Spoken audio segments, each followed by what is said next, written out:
घरमा उमेर पुगेको छोरी छ, बिहे गर न भन्दा नि सुन्नु छैन। कति पिर हुन्छ बाबुआमालाई बुझ्नु पनि छैन। बिहे गर न छोरी भन्दाखेरि तपाईँहरूलाई बुझ भएको हो, म कमाउँछु निस्केर जान्छु बरु भनेर वचन लाउँछन्। बाउजीलाई पनि कति पिर छ, एउटा छोरीको बिहे गर्न पाए कति आनन्द हुन्थ्यो, कत्रो धुमधामले बिहे गर्छु भनेर बाउजी रात दिन टेन्सन लिन्छ। फेरि मलाई ख्याउ ख्याउ गर्ने कि छोरी आयो मलाई ख्याउ ख्याउ, बुढा आयो मलाई ख्याउ ख्याउ। यसो छोरीलाई गएर आफूले सम्झाइ पनि हुन्थ्यो नि त। छोरी चाहिँ पनि सुन्ने होइन, बाउजीले नि मलाई खन खन खन गन गन गन। म बुढीले कति कुरा सानो कति कुरा। ल के एक्लै भरभटाएर बसेन मम्मी, एक्लै खुसी के आयो, के भरभटाएर बसेन? तैँले सुन्छेस् मेरो कुरा, सुनेछस् आजसम्म? तैँले एउटै कुरा मेरो सुनेको छैनस्। यत्रो उमेर भइसक्यो, 28 पुराहरू 29 उमेर हुन लागिसक्यो। बिहे गर्न छोरी भने सुनेछस्, बुझेछस्?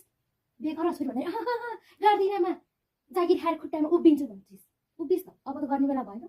तसँगैको साथीहरूको 2टा छोराछोरी भइसक्यो। के हामीलाई चाहिँ तेरो बिहे भएको, तेरो घरजम भएको, तेरो छोरा नातिहरू खेलाउन रहर हुँदैन?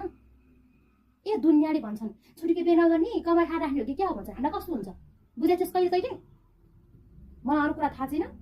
फुपूले केटा खोजेको छ अरे, राम्रो खालको घरको छ अरे, बिहे गर्ने। अरू म सुन्नै चाहन्न। के बुझ्नु पर्यो तँलाई? केटाले कति कमाउँछ, केटाको परिवारमा कतिजना छ, के सिन छ भन्नु बुझ्ने होइन। राम्रो कमाउँछ, तँलाई मजाले सुखसँग राख्छ। केटाको परिवारमा 4 जना दाजुभाइहरू छन्, सबभन्दा कान्छो रहेछ, पाएको छ तँभन्दा उमेरले। 28 को भइस, 38 वर्षको छ। ए त 28 वर्षको हुँदा पनि 25 वर्ष केटा खोजेर पाउँछिस्?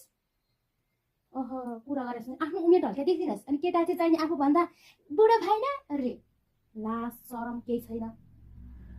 के थाहा हुनु पर्यो केटाको बानी, के थाहा हुनु पर्यो?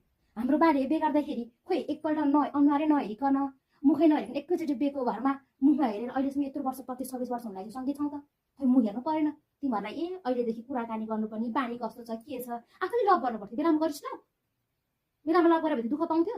बेलैमा बरु लभ गरेर खोजेर गयो भनेदेखि त अहिले यो बिहेको टेन्सन हुँदैन थियो होला नि त। अरू कुरा थाहा छैन? फुपूले केटा खोजेको छ अरे, मजाले गएर फुपूले गरेको केटासँग बिहे गर्ने। पर्सि हेर्न आउने कुरा छ।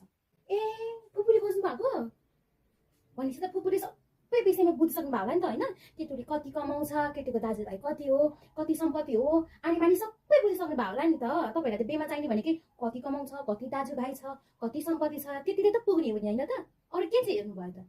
तपाईँलाई आफ्नै घरमा भएको आफैले जन्म दिएको छोरीको विषयमा त आजसम्म के मनपर्छ के मन पर्दैनस् भनेर सोधी खोजी गरेर राम्रोसँग थाहा छैन भने एउटा जाको फलानुले बिहे गर्छ अरे भनेको भरमा यहाँनिर मेरो भदैनी छ, मेरो छोरी छ भनेर ल्याएको भरमा तपाईँ यत्रो दुःख गरेर पाएको छोरीलाई, हुर्काएको छोरीलाई, नचिनेको मान्छेलाई जब एउटा सम्पत्तिको